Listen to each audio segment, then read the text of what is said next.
안녕하세요. 한 주 동안 평안하셨습니까? 오늘은 성경의 어른들 두 번째 시간입니다. 오늘 수업은 여성의 눈으로 구약 성경 읽기 첫 번째 시간입니다. 여성의 눈으로 구약의 여성들을 보면 이들 배후에 함께 하신 하나님의 섭리와 목적, 부부관계와 인간관계의 갈등과 애환, 후손과 관련된 계시와 신앙, 억압과 소외 가운데 경험하는 하나님의 인재와 은혜를 깨닫게 됩니다. 구약의 여성은 단순히 자녀를 낳아 기른 존재가 아니라 하나님의 계시를 수납한 전달자로서 하나님의 섭리와 약속을 받았으며 하나님의 지혜와 사랑으로 가정과 민족을 세웠고 전쟁에 처한 민족과 나라를 위한 헌신한 사람들이었습니다. 오늘 수업에서 첫 번째 단원에서는요, 돕는 배필과 현숙한 여인의 의미를 살펴보고, 두 번째 단원에서는 고대 신앙 공동체에서의 히브리 여인들의 역할과 위치를 결혼과 가정생활, 사회생활과 종교생활을 통해서 살펴보고자 합니다. 창세기 2장 18절 말씀입니다. 여호와 하나님이 이르시되 사람이 혼자 사는 것이 좋지 아니하니 내가 그를 위하여 돕는 배필을 지으니라 하시니라. 잠언 31장 10절 말씀. 누가 현숙한 여인을 찾아 얻겠느냐 그의 값은 진주보다 더하니라. 먼저 우리는 돕는 배필의 성경적 의미를 살펴보려고 합니다. 대부분의 남성 목회자와 신학생들은요, 돕는 배필의 의미를 자신의 목회를 돕는 것으로 생각하는 경우가 많다고 합니다. 가사와 자녀 양육과 교인 보살피기와 같은 부차적 역할을 기대하기 때문이겠지요. 자, 그러면 우리는 돕다라는 의미를 살펴볼까요? 성경은 하나님이 우리를 돕는 분이라고 말씀하고 있습니다. 돕다라는 말의 뜻은요, 하나님이 그의 궁핍한 백성을 구원하실 때 사용하는 단어로서 우월성을 나타냅니다. 신학자 미카스는요, 성경에서 돕는다는 절대적인 종속자의 의미로 사용되고 있지 않다라고 했습니다. 구약에서는 하나님이 우리를 돕는 자로 언급하고 있는데 이는 그가 우리의 힘이요 능력임을 인증하는 것이다 라고 했습니다. 또한 우리는 배필이라는 단어에 대해서 주목을 해볼까 하는데요. 배필이라는 단어의 의미는 서로에게 아주 잘 맞는 짝이라는 뜻입니다. 하나님은 아담을 깊이 잠들게 하신 후 갈비뼈 하나를 취해 하와를 만들어 아담에게 이끌어 오신 최초의 중매쟁이셨습니다.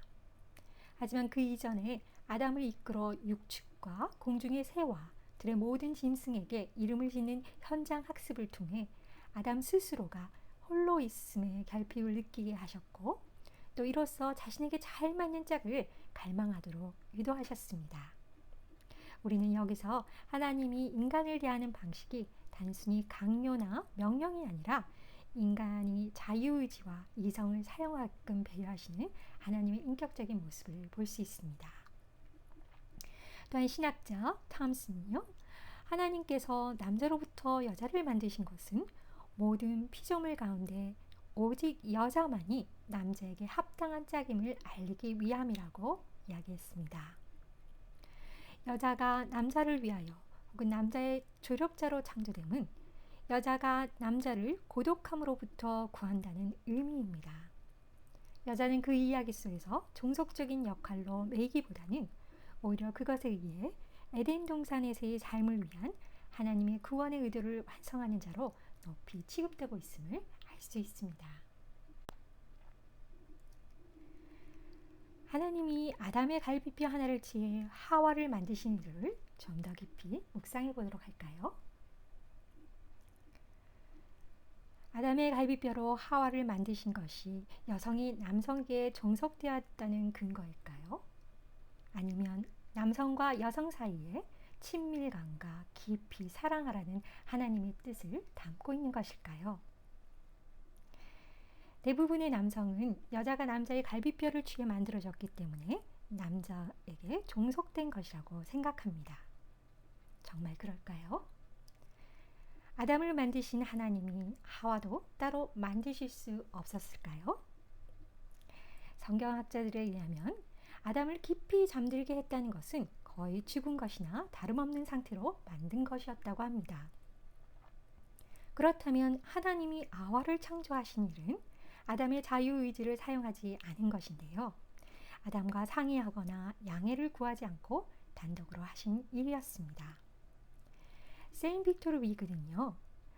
하나님은 여자가 남자를 지배하지 않도록 하기 위해서 남자의 머리로부터 창조하지 않았고 남자의 종이 되지 않도록 하기 위해서 그의 발로부터 창조하지 않았으며 여자가 남자의 동료로서 그의 옆에 서게 하기 위해서 남자의 옆구리로부터 창조되었다라고 했습니다. 또한 신학자 프리맨은요. 하나님은 아담의 갈비뼈로부터 이브를 창조하실 때 하나님은 이브가 동물과는 다르게 아담과 동일한 능력, 곧 힘이 되게 하고자 하였다고 이야기했습니다. 우리 하나님이 아담의 갈비뼈 하나를 취해 하와를 만들어 아담에게 데리고 오신 이유가 아담이 하와를 보자마자 첫눈에 반해서 이는 내 뼈 중에 뼈요 살 중에 살이라 라고 토해낸 탄성에 담겨 있다고 강우숙 박사님은 말하고 있는데요. 이 고백 안에는 자신의 것을 취해 창조된 하와를 향한 친밀감이 담겨 있으며 한 몸이라는 의미와 함께 자신의 몸처럼 사랑에 근노라는 헌신의 고백이 담겨 있습니다. 하나님이 하와를 아담의 갈비뼈로 취해 만드신 것이 여자가 남자에게 종속되다는 의미라기보다는 아담과 하와가 첫눈에 반할 만큼 서로를 친밀하게 자기 몸처럼 사랑하라고 배려하신 하나님의 깊은 뜻이 아닐까요? 또한 여자가 남자 몸의 일부로 창조되었으며 모든 남자가 여자로 말미암아 태어난 것이므로 모든 것이 하나님에게서 났음을 확인해 주는 말씀입니다. 이것은 또한 기독교 핵심 계명인 하나님을 사랑하라, 내 이웃을 내 자신과 같이 사랑하라는 말씀을 생각나게 합니다. 아담과 마찬가지로 하와는 창조 뒤에 하나님과 개인적인 관계를 가지고 있었으며 그분께 순종하여야 했습니다. 하나님께서는 아담과 하와에게 똑같은 일을 감당할 책임을 주셨고요. 또한 자신에게 주어진 독특한 방법으로 그녀는 땅에 충만하고 땅에 정복하는 일을 도와야 했고 그녀는 남편과 특별한 관계였습니다. 그녀는 남편의 삶을 나누었고 남편을 완성시켜주는 존재였던 것입니다. 하와의 신체 구조는 아담과 조화를 이루도록 만들어졌으므로 번성하라는 하나님의 명령을 함께 수행할 수 있는 세상의 유일한 존재였습니다. 창세기 2장 24절 말씀을 볼까요? 이러므로 남자가 부모를 떠나 그의 아내와 합하여 둘이 한 몸을 이룰지로다. 자, 우리는 여기서 돕는 배필이라는 의미에 대해서 좀 주목해 보려고 합니다. 하나님이 인간을 창조하실 때 그냥 인간을 창조했다고 말씀하지 않고 남자와 여자를 따로 언급했다는 것은요. 남녀가 하나가 되어야 비로소 하나님의 형상을 따라 창조된 인간으로서 의미를 가진다는 뜻입니다. 이는 남자와 여자의 동등성을 의도적으로 드러낸 것이라고 할 수 있는데요. 돕는 배필이라는 의미 속에서 우리는 인격적인 관계 속에서 신뢰와 존경을 바탕으로 친밀함을 경험하고 서로를 사랑하며 한 몸으로 연합하는 것, 바로 이것에 하나님께서 인간을 창조하신 목적이 있다고 할 수 있습니다. 돕는 배필을 얻으려면 먼저 남자가 부모를 떠나야 한다 라고 되어 있습니다. 이는 부모를 떠난다는 것이 초점이 아니라 남편과 아내가 연합하여 한 몸이 되기 위해 부모를 떠나는 것으로 해석할 수 있습니다. 배필로 맞이한 아내와 온전히 연합하여 하나가 되라는 뜻, 바로 이것이 결혼의 출발이요 목적이 아닐까요? 돕는 배필이란 자신에게 꼭 맞는 짝을 허락하신 하나님의 은총에 감사하여 나를 위한 너요, 너를 위한 나라는 깊은 사랑의 고백으로 서로 화답하는 것이 아닐까 생각합니다. 기행카제는요, 그에 져서 믿음의 여인들에서요, 하와는 아담과 마찬가지로 하나님의 창조 계획의 일부였다. 그녀는 아담 없이 제 역할을 수행할 수 없었고 아담도 그녀 없이는 아무것도 할 수 없었다. 아담과 하와는 남편과 아내로서 새로운 핵, 즉 한 부부를 형성했다. 이 부부는 그 자체의 인격에 의해서 특징 지어졌고 그것은 두 개인의 합이 아니었다. 그 자체로 새로운 본질을 지니고 있었다. 결혼한 배우자는 완전한 조화 속에서 함께 살아야 한다는 것이 하나님의 계획이다. 그들은 서로에게 편안함을 느끼며 상호간의 사랑과 존경으로 하나가 되었다라고 말하고 있습니다. 잠언 31장 10절 말씀 볼까요? 누가 현숙한 여인을 찾아왔겠느냐? 그의 값은 진주보다 더하니라. 잠언 31장의 현숙한 여인의 올바른 해석에 대해서 우리가 한번 생각해 볼까 하는데요. 이 말씀의 현숙한 여인을 제대로 해석해야 오늘을 살아가는 여성에게 필요한 바른 지혜를 얻을 수 있지 않을까 생각합니다. 현숙함이란 것은요, 영어로 noble character입니다. 더 K라는 단어와 동일한데요. 사도행전 17장 11절 말씀에 베레아에 있는 사람들은 데살로니가에 있는 사람들보다 더 너그러워서 라는 말씀에서 너그러운이란 단어와 동일하게 쓰인 것입니다. 이 단어의 히브리어의 하일의 기본적인 뜻은요, 힘과 능력을 나타냅니다. 또한 그 파생적인 뜻은요, 부유함, 유능함, 용기를 담고 있습니다. 우리가 잠언 31장을 보면요, 잠언 1장에서 남편은 그저 아내를 신뢰하며 아내 덕분에 성문에 앉아 유명하게 되고 결국엔 아내를 칭찬하는 약간 팔불출 같은 남자로 묘사하고 있는데요. 또한 이 반면에 여자는 아내는 주도권을 잡은 드센 여인이거나 슈퍼우먼으로 묘사하고 있습니다. 강옥숙 박사님이 여기에 대해서 잠언 31장에 의문을 제기했는데요. 첫 번째 의문은 현숙한 여인은 남편에게 순종하는 좋은 아내요. 자녀에게 현명한 의미 정도가 아니라 남편과 자녀를 먹여 살리는 능력을 갖춘 슈퍼우먼처럼 보인다. 또한 무역, 장사, 밭을 사다, 성문에서 칭찬받다라는 표현을 보면 당시 이스라엘 사회나 종교에서 여성이 실제로 그런 역할을 감당했을지 의문이 든다. 지혜서인 잠언이 마지막 31장에서 남편들에게 현숙한 여인을 얻어라 라고 끝나는 게 좀 시시하고 맥빠지게 한다라고 의문을 제시했는데요. 자, 우리 한번 살펴볼게요. 잠언서는요, 이스라엘 민족신 야훼와 연관된 진리의 교육, 지식의 근원으로 지혜를 의인화, 상징해서 소개하고 있는데요. 그 지혜 역할을 상세하게 소개하고 있습니다. 특히 구약 성서에서 여성을 비유로 많이 사용하더라도 호크마로 쓰인 지혜의 여성은 잠언 1장에서 9장까지 아주 독보적인 위치를 사용해서 묘사하고 있는데요. 이와 같이 지혜의 여성은 이스라엘의 젊은 청년들이 수용해야 할 것과 또한 수용하지 말아야 할 것을 훈계하며 가정과 사회의 연결선상에 위치한 청년들에게 주의할 것을 제안하고 있는 것을 우리가 말씀을 통해 알 수 있습니다. 그래서 몇몇 신학자들은요, 잠언 31장의 현숙한 여인을 바로 지혜, 히브리어는 호크마라고 하는데요. 이 지혜를 여성 명사를 의인화한 것으로 해석합니다. 이를 뒷받침한 단서는요, 잠언 31장이 히브리어 알파벳 순으로 쓰인 아크로스틱이라는 데 있습니다. 그래서 잠언 마지막 장인 31장에 나오는 현숙한 여인은 지혜를 의인하여 말씀한 것으로 해석을 해보면요, 앞에 제기되었던 그러한 의문들이 자연스럽게 풀리고 또한 잠언 전체와 관련해서 본문의 뜻을 더 넓고 깊이 해석할 수 있다고 생각이 됩니다. 지혜자의 모습은 어떤 것일까요? 당당하게 남을 인도하면서 남에게 군림하거나 함부로 대하지 않고 오히려 섬기는 종의 모습을 갖춘 자입니다. 가난한 이웃을 돌보며 그들의 필요를 채워주는 따뜻한 마음을 지닌 자입니다. 하나님의 진리와 사랑의 말씀을 굳게 믿고 세상의 논리에 굴하지 않고 의젓하며 능력 있게 살아가는 자를 말합니다. 바로 이러한 지혜의 삶은요, 우리 주님이 보여주신 모습이 아닌가 생각합니다.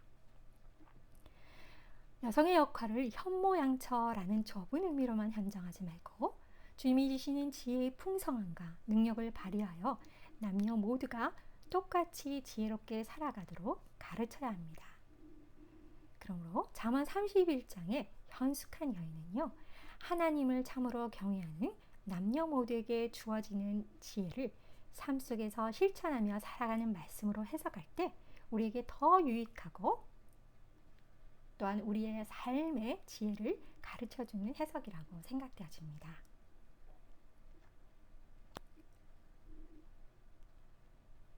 자, 이번 두 번째 단어는 선언이요.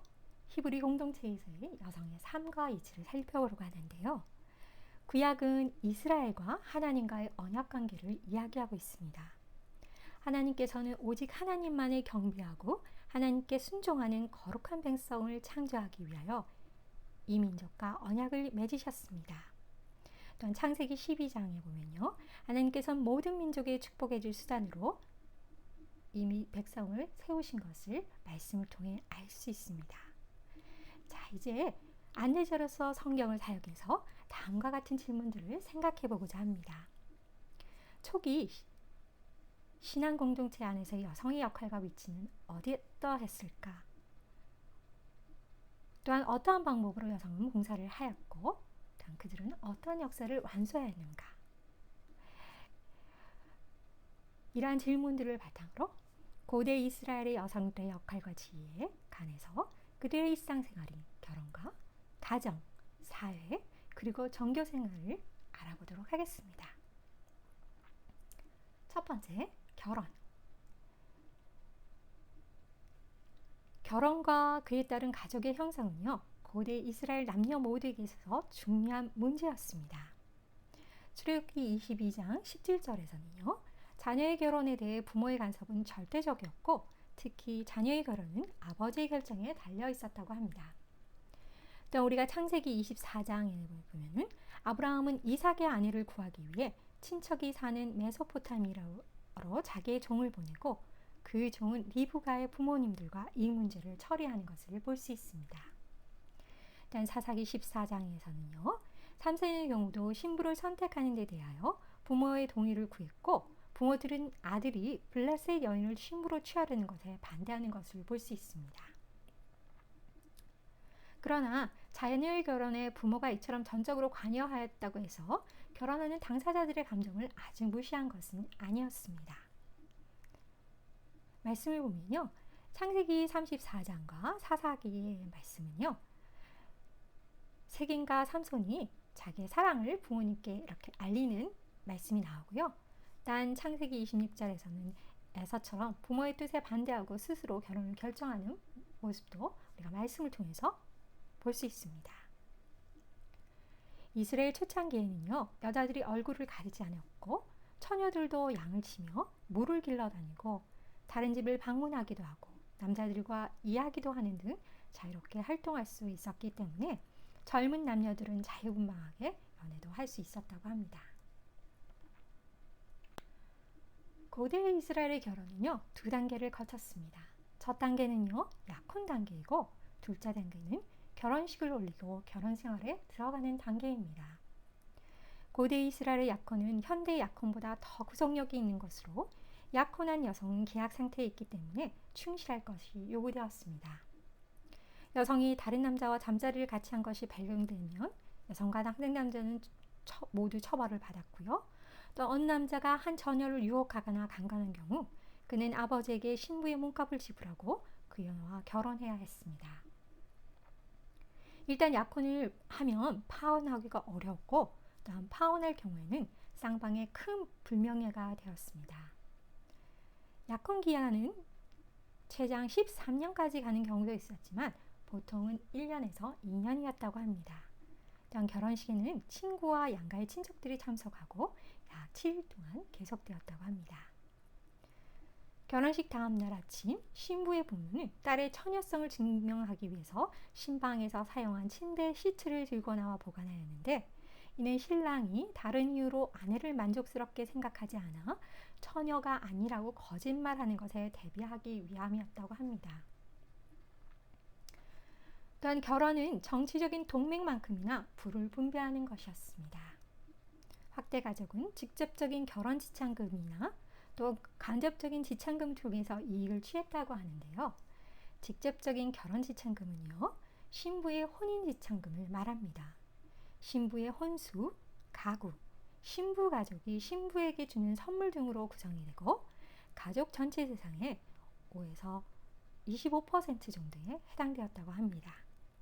이것은 결혼 교환의 성격을 띈 이들 선물에 대한 제약이나 조건들이 문서에 일일이 기록되었고 이를 통해 자녀 양육, 이혼의 경우를 대비하였다고 합니다. 모하르가 있는데요. 이 모하르는 간접적인 결혼 지참금을 이야기합니다. 이것은 남자가 처녀의 아버지에게 지불해야 되는 신부값을 말합니다. 이 단어는 성경에 꼭 3번 나오는데요.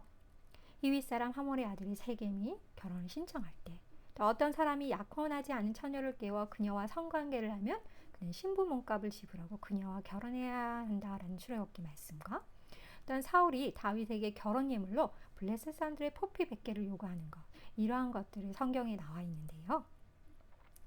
이것은 처녀의 아버지에게 지불되지만 사실은 여성이 과부가 되거나 이혼을 하는 것에 대비해 보험처럼 드는 것이었다고 합니다. 모하르의 액수는요, 처녀의 아버지의 요구에 따라 달라질 수가 있었고요. 또한 처녀 가정의 사회적인 지위에 따라 달라질 수 있었다고 합니다. 모하르는 아내에 대하여 지불하는 구입 가격이라기보다는요, 처녀의 가족에게 주는 보상금의 의미를 더 많이 지니고 있었다고 합니다. 딸이 아버지의 재산을 상속받거나 남편이 죽어서 어려움에 처할 경우에는 이 모하르가 다시 딸에게 귀속되었다고 합니다.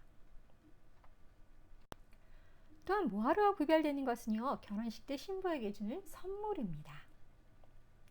신랑이 신부의 처가에게 주는 선물은 결혼을 승낙한 사실에 대하여 고마움을 표하는 것이었다라고 하는데요. 창세기 24장을 보면 이삭의 아내 리브가가 이삭과 결혼하기로 하자 아브라함의 늙은 종이 리브가에게 장식품과 옷을 선물하였고 그녀의 오빠와 어머니에게 선물을 주었다라는 말씀이 있습니다. 결혼 지참금이 성경에서 몇 번 언급되고 있지만 결혼 선물을 결혼 지참금으로 언급하고 있는 것은 단 한 군데인데요.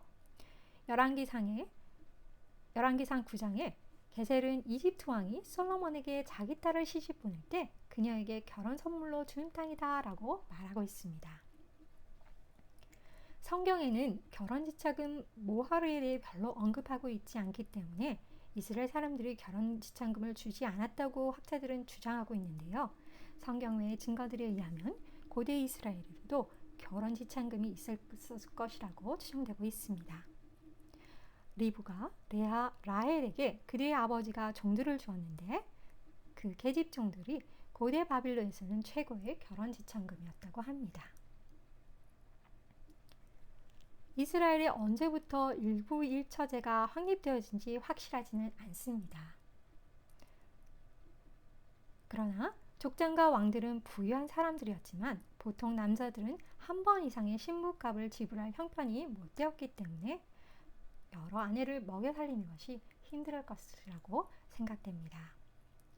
구약자 웬흠은요, 왕권 시대 동안 중원에 대해 기록된 것은 단 한 군데인데 사물의 아버지 엘가나의 경우 첫째 부인 한나가 아이를 낳지 못했기 때문에 둘째 부인 브린나를 택했던 것이고 아브라함의 경우도 하갈과 사라가 동등한 위치가 아니기 때문에 중원이라고 할 수 없다라고 했습니다. 바로 하갈은 사라의 여종이었고 아브라함의 아내라기보다는 첩이었다는 것이죠. 또한 고대 이스라엘에서 여성은 이혼을 제기하거나 집을 떠날 수는 없었습니다. 신명기 22장 13절에서 29절에는요. 남자가 그의 아내와 이혼할 수 없는 2가지 경우를 언급하고 있습니다. 그것은 첫날 밤 동침한 아내에게 처녀가 아니었다고 거짓 누명을 씌우는 경우와 남자가 약혼하지 않은 처녀를 깨어 간통한 경우가 이에 해당합니다. 또한 이혼에 대해 논의하고 있는 신명기 24장에는요. 남편이 아내에게 어떤 수치되는 일이 있음을 발견하는 경우에 이혼할 수 있음을 말하고 있는데요.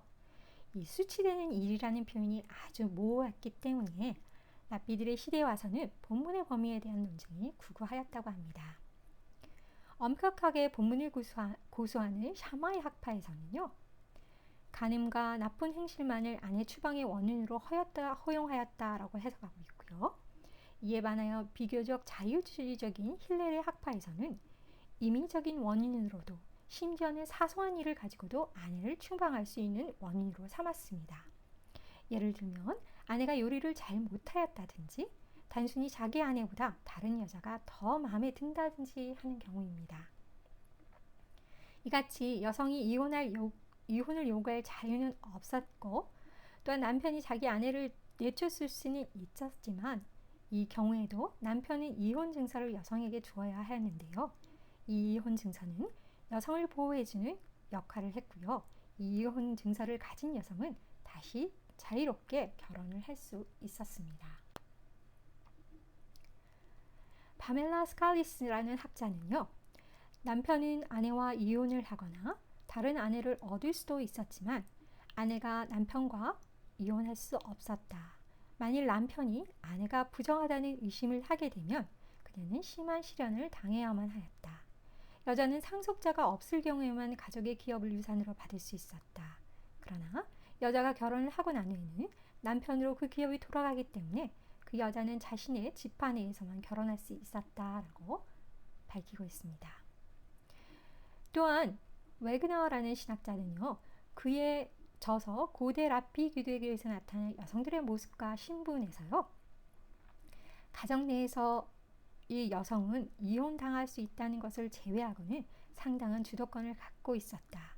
성적인 문제에서 그것을 요구할 권리는 여성에게 있었고 미시나에 의하면 성행위는 주로 아내에 걸리며 남편의 의무였다라고 했는데요.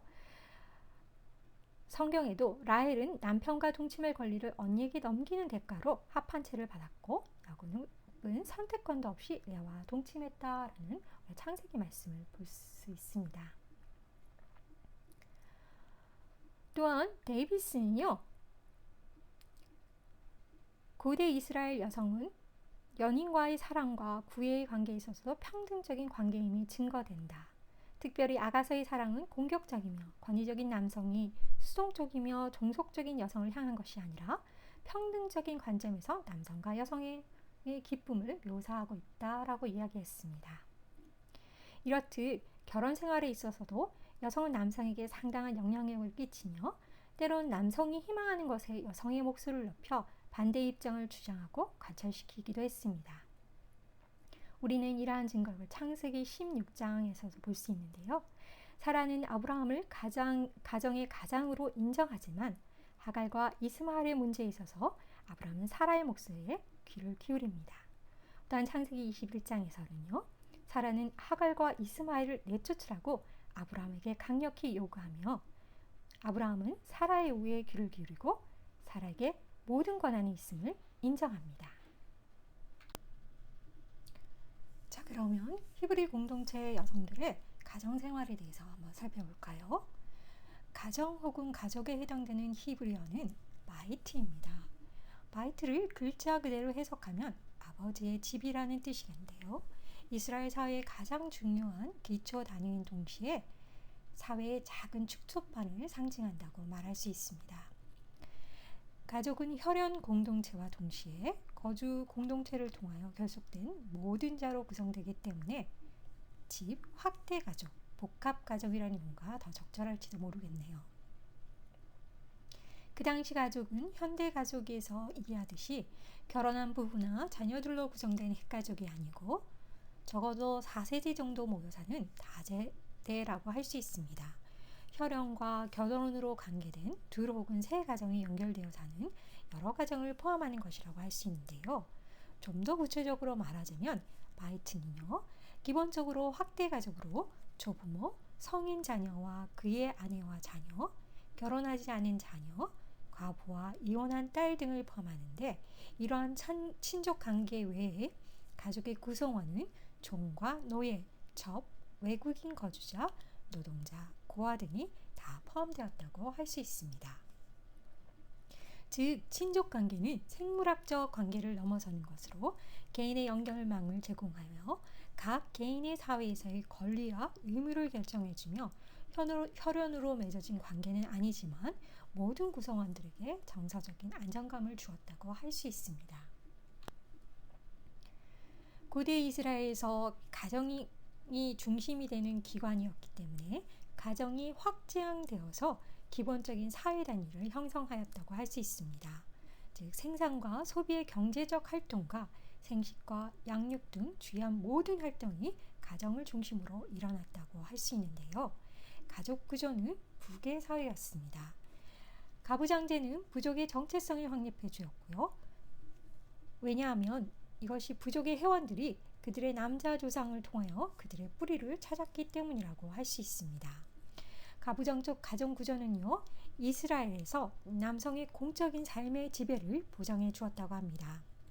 또한 여성들은 법적으로는 혼전에 있는 아버지에 의해 지배를 받았지만 결혼한 후에는 남편의 지배를 받았습니다. 첫 번째 경우에 그들은 처녀들이어야 했고요. 다른 남자와 성관계를 맺은 것이 드러난 자들은 친족들이 돌로 쳐 죽였습니다. 한 남자의 이름은 그의 아들을 통하여 남게 되었지만 딸이 결혼을 하였을 때는 그 딸은 그녀의 가문을 떠나서 남편의 가문에 속하게 되었습니다. 출애굽기 21장과 사무엘하 11장에 보면요. 남편은 아내의 바알이라고 불리는데 이것은 주인이라는 뜻입니다. 아내가 남편의 소유물 가운데 포함은 되지만 재산으로 여기거나 여자를 사고 팔지는 않았습니다. 그것은 그녀가 낳은 자녀가 그의 것이고 아내가 그의 집을 섬긴다는 의미입니다. 출애굽기 20장의 10계명은요. 아버지와 어머니를 똑같은 비중으로 존경하도록 명령하고 있습니다. 그리고 지혜문서들에서도 자녀는 어머니에게 존경심을 보여야 할 의무가 강조되고 있습니다. 고대 이스라엘의 가정에서의 남편은 자기 아내를 사랑하고 아내의 말을 들으며 아내를 동등한 위치의 사람으로 대우한 것을 볼 수 있습니다. 일반적으로 역사학자들은요, 이스라엘 초기 사회에서는 여성과 남성이 평등했으나 후대에 국가의 체제를 갖추면서 남성과 여성이 불평등하게 되었다고 보고 있습니다. 그 한 예로 이스라엘 초창기 고고학 발굴에 의하면 어느 마을이든지 가정집 건물만 있고 사원이나 시장, 곡물 저장소나 가축우리와 같은 공공건물이 없기 때문인데요. 즉 초기 이스라엘은 중앙 집중식 정치제도와 공적인 기관이 거의 없었다는 것을 의미합니다. 공공기관이 없다는 것은 정치적, 종교적 위기가 없다는 것을 의미하고 마을 공동체의 기구나 조직이 없다는 것은 각 가정이 인간활동의 유일한 장소였음을 말해주는 것입니다. 생산적이고 문화적인 기능을 주로 가족 단위 자급자족으로 해결할 수 있었다는 것인데요. 그 외에도 마을의 집터에서 발견된 물건들에 의하면 가정의 생활에 필요한 거의 모든 활동들을 할 수 있는 장소였습니다. 이처럼 가정이 자급자족 단위였기 때문에 여성이 온갖 종류의 경제생활에 관여했다고 할 수 있고요. 또한 음식물에 대한 여성의 지배가 가정의 파워와 지위에 실질적으로 영향을 끼쳤으라고 주장하고 있습니다. 사회가 발달하면서 여성과 남성의 역할이 좀 더 세분화되고 가정 바깥에서의 여성의 지배력이 약화되었다고 역사학자들은 보고 있습니다. 그럼 가정에서의 여성은 어떤 역할을 담당했을까요? 여성은 가정에서 첫째로 어머니로, 둘째는 아내로서 중요한 역할을 담당했습니다. 여성신학자 마이어스는요, 남성이 부족의 공적인 리더 역할을 수행하였다면 여성은 가정의 경제와 자녀의 사회적, 교육적 책임을 지는 리더였다고 했습니다.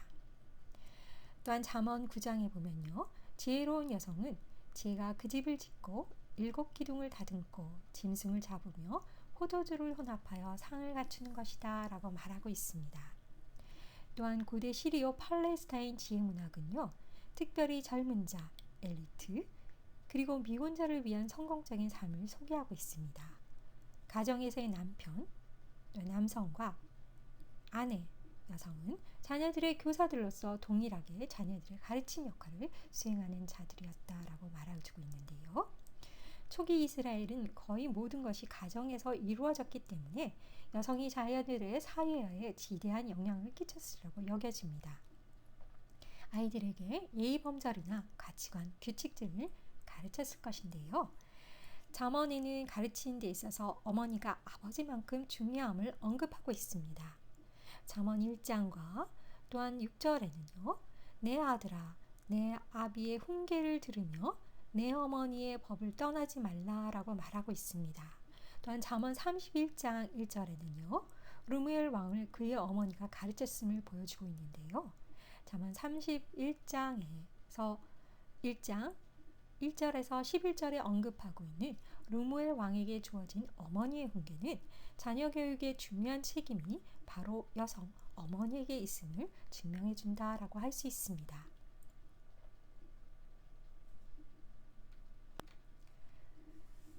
또한 아이를 낳는 것은 여성에게 지위를 부여하는 것이었는데요.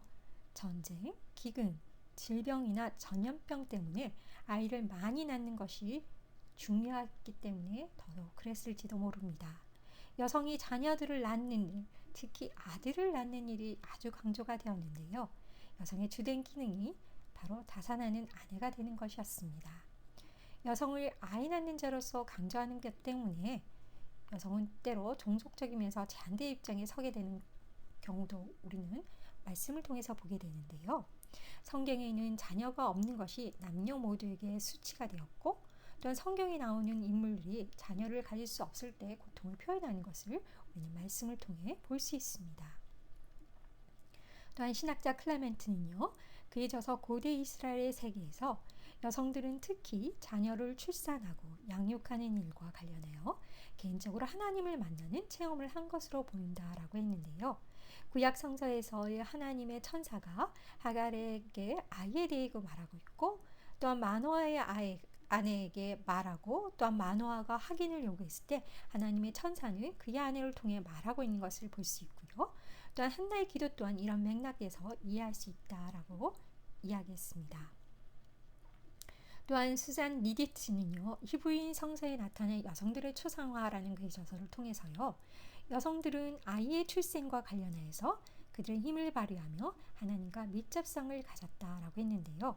이런 경우 여성들은 하나님에 대한 내적 통로를 갖고 있었다라고 이야기합니다. 교육도 나중에 정식 학교가 생길 때까지는 부모의 몫이었기 때문에 주로 가정에서 이루어졌습니다. 현대에서도 가정의 기능이 축소된 때에도 가정은 어린이들의 사회에 중요한 역할을 담당하고 있는데요. 그 당시에는 집안의 가업이나 사회 간습, 종교적 전통과 관계된 지식과 기술을 그대로 전했음을 알 수 있습니다. 고대 이스라엘인들이 중앙고원에 정착하는 일은 상당히 고된 노동력을 요구하는 것이었습니다. 자급자족의 사회구조 체계 속에서 각 가정마다 농업일은 모든 가정의 구성원이 참여했고요. 특별히 여성은 수확과 함께 수확된 곡식을 저장하고 관리하며 요리하는 전적인 책임을 수행하였다고 할 수 있습니다. 기술적인 영역에 있어서도 자녀에게 기술을 교육하는 것은 어머니의 몫이었다고 할 수 있는데요. 남자아이들과 소녀들은 어머니가 가르쳤고 아버지는 남자아이들을 가르칠 의무를 갖고 있었습니다. 남자아이들에게는 농업을 하는 데 필요한 지식과 기술을 가르쳤고 여자아이들에게는 육아, 음식 만들기, 채소밭 가꾸기, 옷감 짜기 등을 가르쳤다고 합니다. 또한 실제적인 것을 넘어서서 사회적인 간습이나 도덕적 가치, 종교적 신념과 의식들을 모두 가정에서 가르쳤습니다. 일반적으로 노동력은 가족 구성원 사이 어느 정도 구분이 되어 있다 하더라도 일에 대한 경계선을 정확하지 않았다는 것을 알 수 있는데요. 예를 들면 여성이 물을 길어 구유에 채우고 나무리를 먹이는 일 등 또한 밭에서 일을 하는 것 이런 것들을 볼 수 있고요. 또 반대로 규칙적이진 않지만 남성도 여성처럼 음식을 준비하는 일에 참여했다는 것을 우리는 말씀을 통해 볼 수 있습니다. 창세기 18장과 19장에는요. 아브라함과 롯이 그들의 방문자를 위해서 음식을 준비한 것을 보여주고 있고요. 또한 창세기 27장에서도 에서는 그의 아버지 이삭을 위해 음식을 만들었다는 것을 우리는 말씀 통해 알 수 있습니다.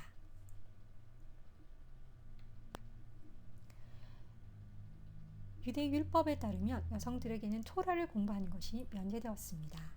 이스라엘 사회에서 여자의 위치는 율법과 간습에 의해 제한되었다고 할 수 있습니다.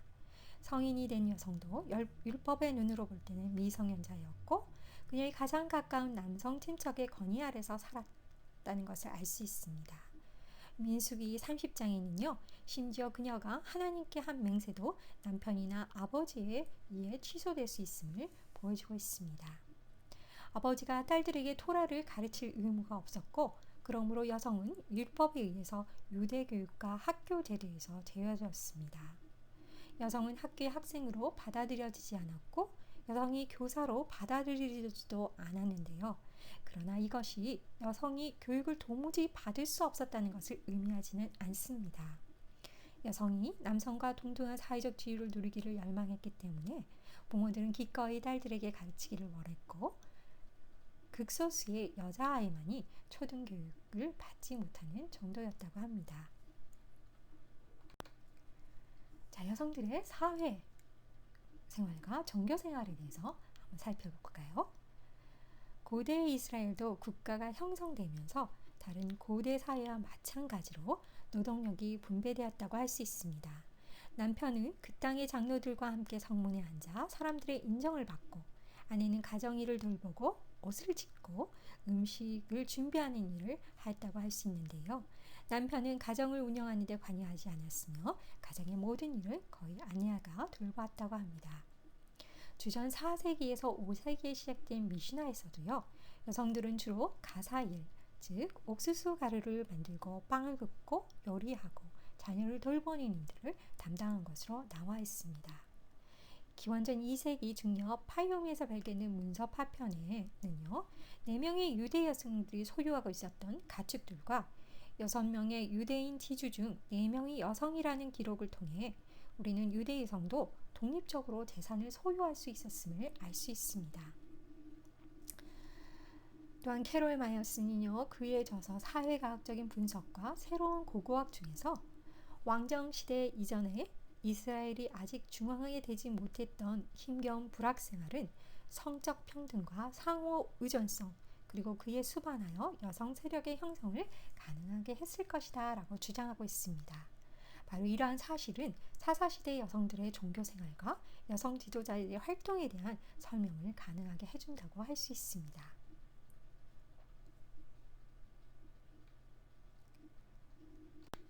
비록 남자가 이스라엘의 공적인 삶을 지배하였음에도 불구하고 여자들이 가사일에만 제어되어 있었던 것은 아니었는데요. 여자들은 가끔 가정 밖에서의 가사일을 주도해 나가기도 했습니다. 그 예로요. 어리석고 인색한 남편을 위해 중개에 나선 영리하고 아름다운 아비가일을 우리는 사무엘상 25장을 통해서 만날 수 있고요. 또한 열왕기 하야의 4장에서는 엘리사를 위해 거처를 마련하고자 남편에게 건의를 한 수넴 여인을 볼 수가 있고 또한 민수기와 여호수아 욥기서를 통해 어떠한 환경에서는 딸이 유산을 물려받을 수도 있었음을 말씀을 통해 알 수 있습니다. 또 여자들이 상업에 참여하는 일도 종종 있었는데요. 이렇게 이상적인 아내는 궁핍함을 채워주기 위해 이러한 자원들을 다양하게 활용하였다고 할 수 있습니다. 여성들은 가끔 지역의 공적인 삶에 아주 강한 영향을 미치기도 하였는데요. 예를 들면 사무엘하 20장에 다윗의 군대가 아벨 벳마가라는 성을 포위하였을 때 한 지혜로운 여인이 성읍 사람들을 설득시켜서 군대 장관인 요압의 청을 들어주는 것을 볼 수 있습니다. 이 사건을 두고 에드문드 야곱은요. 선지와 제사장과는 구별되지만 설득을 통하여 사건 처리에 긍정적인 영향을 미친 특별한 부류로서 여인을 소개하고 있기도 합니다. 종교 생활에 있어서 가장 중요한 제사장 직분은 남성들이 맡았습니다. 구약은 여성이 왜 제사장이 될 수 없는지에 관하여 어떠한 이론적 혹은 신학적 설명을 해주지는 않는데요. 어떤 학자들은 실제적으로 여성의 가장 기본적인 역할인 아이를 낳고 가정을 돌보는 일을 해나가면서 제사장으로서의 역할을 감당하는 것은 매우 어렵다는 것을 여성이 알았을 것이다 라고 이야기하고 있고요. 또 아니면 그들은 무거운 동물을 죽이고 들어올리는 일과 같은 희생제사에 관련된 여러 가지 일들을 할 수 없었을 것이다 라고 하고 있습니다. 또한 어떤 신학자들은요, 좀 더 신학적인 설명을 제시하기도 하는데요. 즉 여성이 제사장이 될 수 없었음을 가나안의 풍요 제의를 반대하는 싸움에서 야기된 것으로 보는데, 이는 그 제의가 여제사장들이 성전 창기로서 역할을 하였기 때문이라고 합니다. 어쨌든 오직 아론의 남성 후손들만이 제사장이 될 수 있었습니다. 제사장직이 남자들에게 제한된 것은 이스라엘만의 독특한 제도인데요. 이스라엘의 주변 국가들은 여자들도 제사장으로 봉사했음을 우리가 문헌을 통해 알 수 있습니다.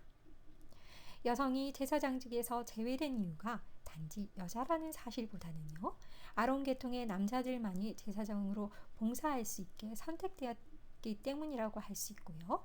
토라는 오직 남자들만이 제사장으로 역할을 수행할 수 있다고 규정하고 있습니다. 비록 구약 성서에서 여성이 공식적으로 남성 지도자처럼 강하게 부각되지 않는다고 하더라도 공적인 종교적 지도자의 역할에서 여성의 역할을 간과할 수는 없습니다. 이스라엘 여성들이 공동체에서의 공식적인 사제, 사사, 장로, 군사적 지도자, 왕권과 같은 대부분의 공적 리더십의 경우에 비절되는 경우가 종종 있어도 제의적 모습은 여전히 드러나기 때문입니다. 제사장 역할은 남자에게 제한되어 있었지만 여성도 이스라엘 예배에는 참여했습니다. 왜냐하면 하나님께서 남자뿐만 아니고 여자와도 언약을 맺으셨기 때문입니다.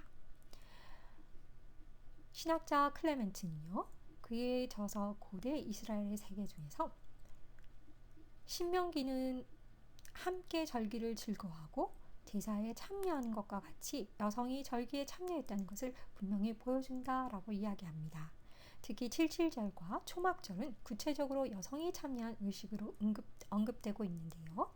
여성들도 계약 축제에 참가하고 율법의 모든 요구를 지켜야 하는 것을 보여주고요. 또 여성도 야훼 앞에서 온전히 책임을 지는 존재였다고 이야기하고 있습니다.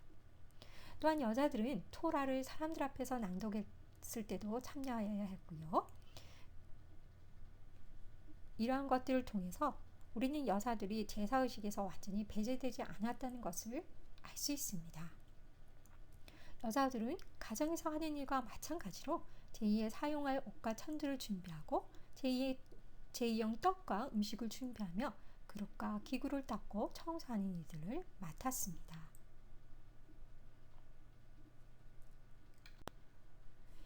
이스라엘 여성은 모세의 명에 따라서 성막을 짓기 위하여 자신의 귀한 예물을 가지고 여호와께 드리며 회막에서 시중 드는 자로 섬겼고 제2식사에 함께하는 참여하는 자였습니다.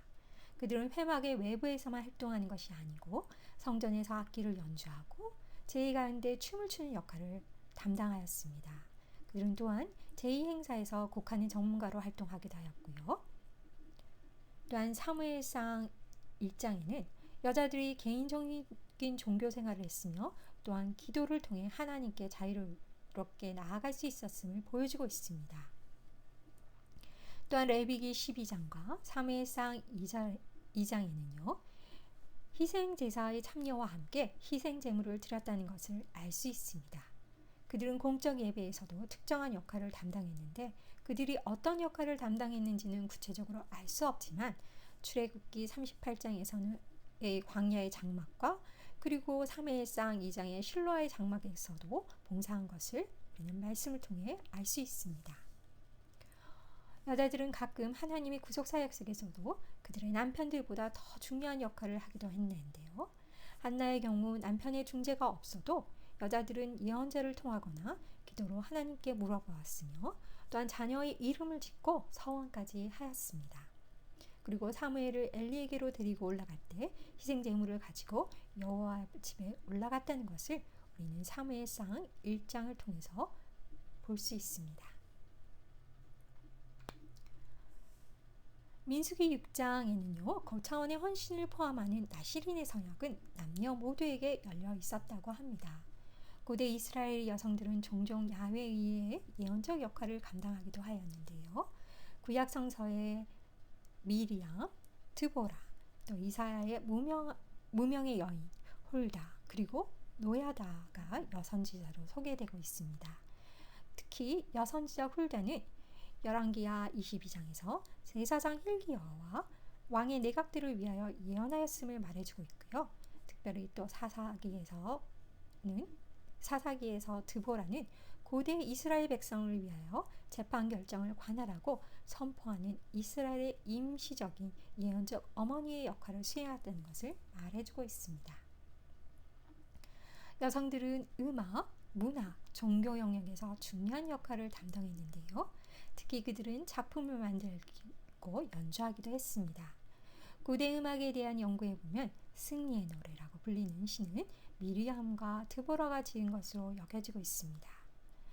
여성 작곡자와 또한 여성 연주가도 악기와 춤을 위해 작곡하고 연주하기도 했는데, 남성들이 전쟁터에 나갔을 때 이러한 예술적 재능을 가진 여성들이 그들이 돌아오기를 기다리며 승리가를 지었을 것으로 추정됩니다. 그 밖에도 여성들은 예배를 포함하여 마을의 축제나 마을 공동체의 활동에도 참여했다는 것을 우리는 고대 문헌을 통하여 알 수 있습니다. 여성 신학자 메리 에반스는요, 그녀의 저서 교회 성서의 여성을 통해서 이스라엘 여성들은 남편에게 종속되었으며 일반적으로 남자들보다 낮은 위치에 있었고 대개 아이 낳는 자 혹은 주부로 여겨졌다. 그러나 어떤 경우에는 그들이 동료로 또 동반자로 인정되었는데 그들이 이권과 관련된 좀 더 넓은 영역에 관여해야 했다는 것이 불가능한 것은 아니었다 라고 이야기하고 있습니다. 그들이 어떤 식으로 대우를 받았으며 어떤 삶을 살았는가 하는 것은 주로 남편의 태도와 사회에서의 남편의 위치에 달린 것이다 라고 말했습니다. 이스라엘 전통에서 매춘과 성적으로 유혹하는 다른 이방 여성을 항상 비난하였다는 것은 아니었습니다. 만약 그들이 이스라엘 문화의 도덕적, 윤리적 기준을 받아들이고 전향한다면 그들의 삶은 고대 이스라엘 사회의 한편으로 유익이 되기도 하였는데요. 이러한 과정은 이방 여성의 부도덕적인 것에 대한 해결 대안으로서 그들을 이스라엘 공동체의 일원으로 받아들이는 것이었습니다.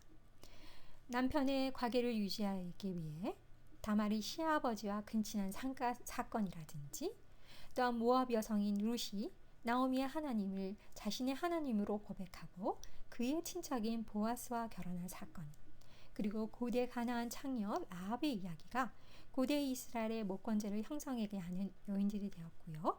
또한 그들은 이스라엘 공동체의 번영에서 사회적, 종교적 권능을 수원한 자들이 되었다는 것을 우리는 알 수 있습니다. 또한 잠언에 나타난 고대 이스라엘 사회상을 통하여 주목해야 할 사항은요, 고대 이스라엘의 전통적인 남성 중심 사회와는 반대되는 지혜의 힘을 소유한 원천은 바로 여성으로 묘사되고 있다는 점입니다. 결국 구약 성서가 증거하고 있는 것은 고대 이스라엘 여성도 공동체의 또 다른 삶의 근원으로 간주될 수 있으며, 여성이 강조된 문화적, 사회적, 종교적 현상은 남성 중심의 권력과 힘의 중심인 사사시대, 왕정시대와 포로시대 이후에도 여전히 여성의 가치와 기능이 강조되고 있음을 조명한다고 할 수 있습니다. 고대 이스라엘 여성은 교훈과 훈계의 목적으로 도시 성문과 같은 공적인 장소에서 교사로서 남성을 설득하며 여성의 지혜를 가르친 것을 잠언서는 보여주고 있고요. 또한 고대 이스라엘 여성은 가정 중심의 사회에서 자신의 힘을 쏟으며 사회 질서에서 떨어진 남성들을 설득하여 옳은 길로 돌아오도록 이끄는 중요한 가치와 역할을 감당하였다고 할 수 있습니다. 따라서 잠언에 나타난 지혜의 특징들은 이스라엘 가정과 사회에 있어서 여성의 중대한 사회적, 문화적, 종교적 리더십의 가치와 역할을 반영하는 것이라고 우리는 볼 수 있습니다. 신학자 버든은요, 가부장적 사회의 종교적 형태는 결국 가부장적 사회의 양식을 반영하거나 또는 그와 반대의 상황을 반영한다고 주장하고 있는데요. 비록 고대 이스라엘 사회가 가부장적 중심의 부족 사회와 더불어 여성에 대한 남성의 지배, 가족 구성원에 대한 지배, 혹은 여성의 피지배적 위치에 대한 구약 성서의 언급이나 성서의 언어가 남성 중심적 언어로 표현된다고 하더라도 사회적 표지와 실제가 항상 일치하는 것은 아니다라고 했는데요. 이것은 곧 이스라엘 사회의 실상이 가부장 사회의 권력이나 힘이 항상 권위와 책임적인 기능과 일치하는 것은 아니었다는 것을 말해주는 것입니다. 고대 이스라엘 가정에 있어서 여성에 있어서 결정된 사항들이 지대한 사회적 영향력을 끼쳤다는 것입니다. 왜냐하면 고대 이스라엘 농경 사회에서 가정은 가장 중요한 사회적 핵심 기관으로서 사회, 경제적 힘의 근본적 원천이며 그 여성의 힘도 중요한 것이었고 종교적 행위와 더불어 삶의 경제적, 행정적 기능에서 때론 남성보다 더 효과적인 역할을 수행하기도 했기 때문입니다. 또한 이것은요, 제2 활동을 책임지고 수행하는 이스라엘 여성의 힘이 결국 경제적, 행정적 책임과 권한에 기초하고 있기 때문이라고 볼 수 있습니다. 사무엘상 25장은요. 이스라엘 여인 아비가일이 어떻게 가정의 주도적인 인물로서 독립적인 경제적 힘과 권위에 대한 현명한 역할을 수행했는지 보여주는 예라고 할 수 있는데요. 아비가일이 보여준 일련의 행동은 가정의 모든 실제적인 책임과 권한이 아비가일에게도 있으며 남편 나발에게 보고하지 않은 채 창고에서 취한 막대한 물품의 종류와 양이 그녀의 권위와 책임을 입증하여 준다고 할 수 있습니다. 따라서 아비가일의 권위적이며 독립적인 행동은 남편의 어리석음을 고발하기에 충분한 것이었다고 보여집니다. 자, 오늘 이렇게 고대 히브리 여성들의 삶을 통해서 우리가 살펴보았는데요. 정리를 하자면 일반적으로 고대 이스라엘은 가부장적 사회이고 남성 우위의 사회였습니다. 물론 많은 문헌들이 남성의 입장에서 쓰였고 남성의 관점에서 재해석됐기 때문에 왜곡된 부분이 있는 것도 사실입니다. 비록 구약 성서 문헌이 고대 이스라엘 사회를 남성 중심 사회로 묘사한다고 하더라도 이스라엘 사회와 종교적 실제는 남성 중심과 반드시 일치하지 않았으며 종교 문화적 구조 속에서 남성과 여성은 상호 의존적 역할을 수행하고 있음을 알 수 있습니다. 가옥에서 경제적, 종교적 책임자로서의 사회적 위치는 결국 고대 이스라엘 여성에게 어느 정도 독립적인 힘의 권위와 능력을 허용하고 인정하는 것이었다라고 할 수 있는데요. 여성은 사회적, 경제적 기반 위에 종교적 영역까지 여성의 힘을 행할 수 있는 기회를 제공받고 있었다라고 할 수 있습니다. 고대 이스라엘의 역사를 통해 여성의 역할과 지위를 중심으로 조망해보면 초기 이스라엘에서는 남녀가 어느 정도 평등하였지만 국가 체제를 형성해감에 따라 사회에서 여성들은 차별받고 역할은 제한됐다고 할 수 있습니다. 그러나 여성이 비록 2차적이긴 하지만 가정에서 어머니로서 가정을 통솔하고 자녀들의 사회와 교육을 담당한 것을 알 수 있고요. 또한 언약 공동체의 일부분으로서 자유롭게 하나님께 나아갈 수 있었고 희생자 예사에 참여할 수 있었고 또한 성전의 찬양대원이 되기도 하는 등 공적인 예배에서 특수한 역할을 담당한 것을 알 수 있습니다. 그리고 가부장적 구조가 여성들을 지도자의 위치에서 완전하게 제외시킬 정도로 엄격한 것은 아니었다고 할 수 있는데요. 성경은 미리암을 선지자로 언급하고 있고 드보라는 정치적 지도자와 영적 지도자로 40년간 이스라엘을 치리하며 선지자와 사사의 역할을 감당한 것을 보여주고 있습니다. 또한 요시왕 때의 홀라는 여선지자로서 중요한 직임을 수행한 것으로 기록되어 있고요. 또 이스라엘의 여예언자들의 사역은 히브리 예언 전통에서 특별한 사건은 아니었음을 알 수 있습니다. 여호와의 말씀을 전하고 민족을 구원하는 데 남녀의 차별이 있지 않다는 것을 보여주는 신뢰라고 할 수 있는데요. 또한 성별 때문에 직분이나 사역의 영역에서 제한을 받거나 배제되지 않았다는 것을 유추해보게 합니다. 구약 성서는 여성의 역할을 축소하거나 그 기능을 소극적인 것으로 간주하지 않습니다. 이스라엘 여성은 농업, 결혼, 생활, 교육, 가정의 상업적, 경제적, 행정적인 영역에서 남성과 더불어 그 역할을 충분히 감당하였습니다. 잠언에서 소개하고 있듯이 고대 이스라엘의 여성은 이스라엘 사회적 내면에 점철된 이상적이며 실제적인 여성상을 소개하고 있는데, 이스라엘의 실제적 삶 가운데 입증된 여성의 사회적, 문화적 역할의 가치를 보여줍니다.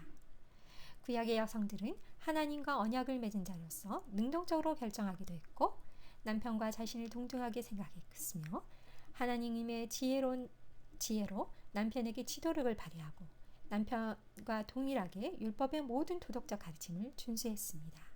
또한 구약의 여성들은 독자적으로 재물과 헌물을 준비했고, 남편과 똑같은 방식으로 하나님께 나아갈 수 있는 존재로서 하나님에 대한 인식과 통찰력이 탁월했음을 보여줍니다. 자, 다음 시간에는 바로 이러한 인물들, 구약 성서에 소개된 믿음의 여인들을 중심으로 함께 공부하도록 하겠습니다.